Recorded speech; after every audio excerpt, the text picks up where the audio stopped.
Pour les Africains, les Afro-descendants, le peuple noir et surtout les femmes noires et les femmes métisses pour le coup, hein. En effet, l'État belge vient d'être condamné pour le placement forcé d'enfants métis. En effet, la cour d'appel a estimé que l'enlèvement de leur mère de 5 fillettes lors de la colonisation est un crime contre l'humanité. Alors, je vous récapitule plus ou moins l'histoire. L'État belge a reconnu ces différents actes, notamment à travers le roi, fait en Afrique, au Congo, durant la colonisation. Il s'est excusé, etc.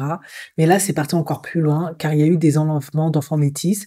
Il me semble que j'avais déjà fait une vidéo il y a très longtemps, je parlais de ça, où même des enfants métis étaient carrément abandonnés par les colons qui mettaient enceinte leur mère, hein. Soit c'était des femmes qui avaient été données par les chefs de village, soit, bon, je sais pas trop comment ils se sont organisés.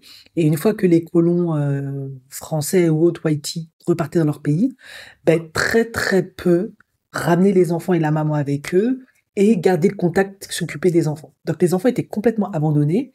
Souvent, ils étaient rejetés, marginalisés par le village, par le clan. Et ils finissaient dans des orphelinats, soumis à plein d'abus, de maltraitance, de discrimination, etc. D'autres, ils étaient dans des orphelinats, ça allait plus ou moins, mais on ne peut pas guérir, en tout cas, guérir de la blessure d'abandon, ça, je crois que c'est le plus gros trauma, l'un des plus gros traumas qui existent dans le monde. J'en ai souvent parlé sur ma chaîne. Donc, la Cour d'appel de Bruxelles a condamné lundi l'État belge pour le placement forcé dans des institutions de 5 fillettes métisses au Congo avant l'indépendance de 1960, estimant que l'enlèvement à leur mère constitue un crime contre l'humanité. En effet, vous vous doutez bien que s'ils ont enlevé ces enfants à des mères noires, c'est qu'ils ont estimé qu'elles n'étaient pas assez bien, assez humaines pour s'occuper de ces enfants-là, qu'elles étaient inférieures. Voilà, c'est du colorisme à l'état pur. On savait que dans l'esclavage, il y avait des hiérarchies. Les blancs étaient en haut, les métis venant en second, les noirs en dernier, considérés comme des objets, des sous-hommes, etc. Voilà. Par conséquent, enlever les enfants métis, ça veut dire que elles vont être élevées par une mère sauvage, bon, tous les préjugés raciaux qu'il y avait. Donc c'est du colorisme à l'état pur. Donc ces femmes-là, elles ont maintenant 70 ans, elles sont très âgées, mais elles n'ont pas lâché l'affaire et elles ont obtenu justice.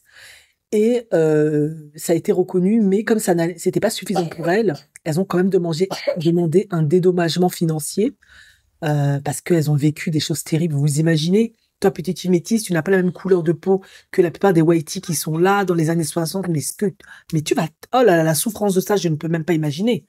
Et les mamans qui sont restées là-bas, qui ont été certainement abusées, forcées, contraintes, ont été méprisées, on a dû se moquer d'elles, on a dû les marginaliser. C'est compliqué.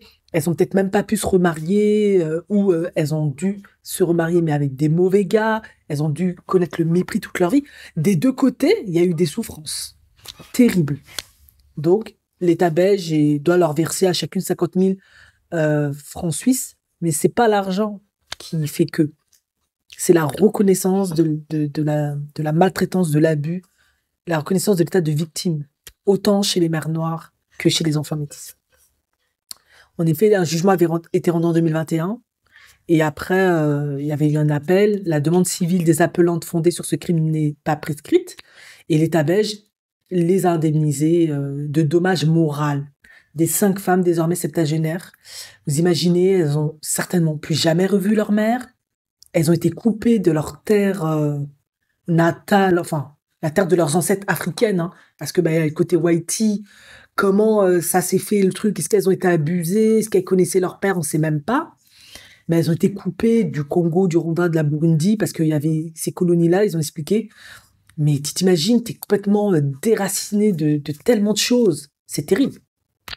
Donc, c'est le premier procès en Belgique à mettre en lumière le sort réservé aux métis nés dans les anciennes colonies belges, dont le nombre est généralement estimé autour de 15 000.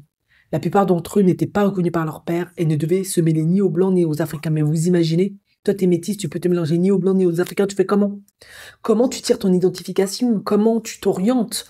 Mais, oh là là, c'est horrible, c'est terrible de faire ça. Au moins une des deux cultures, un des parents, non, même pas. Voilà, c'est la pire punition que tu puisses faire à un être humain. Voilà. Donc, les 5 plaignantes, Léa, Monique, Noël, Simone et Marie-Josée, sont toutes nées entre 1945 et 1950 de la relation d'un homme blanc avec une femme noire dans l'ex-colonie belge, aujourd'hui la République démocratique du Congo. À l'âge de 2, 3 ou 4 ans, elles ont été retirées de force à leur famille maternelle pour être placées dans des institutions religieuses où elles disent avoir été victimes de mauvais traitements. Oui, on a vu plein de témoignages de internats, de pensionnats, de d'orphelinats tenus par des bonnes sœurs, etc. La plupart, je ne fais pas une généralité, elles étaient odieuses avec les enfants, que ce soit des whiteys, hein, peu importe. Les enfants même indiens placés, tirés des familles indiennes. C'était des monstres. Imaginez des petites métisses. Oh là là là. J'ose imaginer. Alors apparemment, ces filles, elles avaient été écartées car elles mettaient la colonie en danger. Voilà. Ça relevait de la politique de ségrégation raciale et de race instaurée par l'État colonial et était assorti d'un vol de l'identité, bien évidemment, de ces enfants. Les métis étaient écartés car ils mettaient la colonie en danger. Leur quête d'identité est encore à ce jour empêchée. Clairement, tu vas retrouver comment ton père et ta mère. Lundi, la Cour d'appel de Bruxelles a relevé que les 5 plaignantes avaient été enlevées à leurs mères respectives sans l'accord de celles-ci avant l'âge de 7 ans par l'État belge en exécution d'un plan de recherche et d'enlèvement systématique ciblant les enfants métis uniquement en raison de leurs origines. Waouh. Donc parce qu'il y a le côté blanc, faut pas rester avec les mamans noires, quoi. Mais en même temps, parce qu'il y a le côté noir, on te met pas non plus chez le papa blanc. Oh non, mais franchement, c'est horrible. Leur enlèvement est un acte inhumain et de persécution constitutive d'un crime contre l'humanité en vertu des principes de droit international reconnus par le statut du tribunal de Nuremberg, intégré dans le droit international, est souligné. Voilà. La Cour condamne l'État belge à indemniser le dommage moral des appelantes résultant de la perte de leur lien à leur mère et de l'atteinte à leur identité, à leur lien, à leur milieu d'origine. C'est clair. Franchement, en tout cas, je suis trop heureuse, je suis trop contente.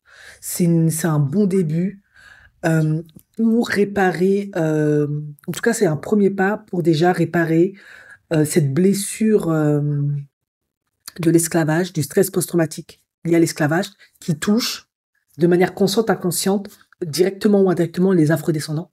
On peut se convaincre de tout ce qu'on veut, mais on est tous concernés parce que l'autre qui a été déporté, emmené de l'autre côté, ben, c'est ton miroir. Et celui qui est resté sur la terre d'Afrique, c'est ton miroir. Le métis, parce qu'il est à moitié noir, c'est ton miroir. Donc, on est tous concernés par ça. Donc, forcément, on ne peut... Enfin, moi, je ne peux que me réjouir pour cette nouvelle. J'espère qu'il y aura d'autres procès. Enfin, j'espère que, également, du côté des Noirs, ceux qui ont subi des choses terribles, des pays, etc., il y a réparation, reconnaissance du crime de l'humanité. Déjà, l'esclavage est un crime contre l'humanité. Et bien évidemment, parce que la France, c'est quand même mon pays où je suis né, vous, là, c'est comment?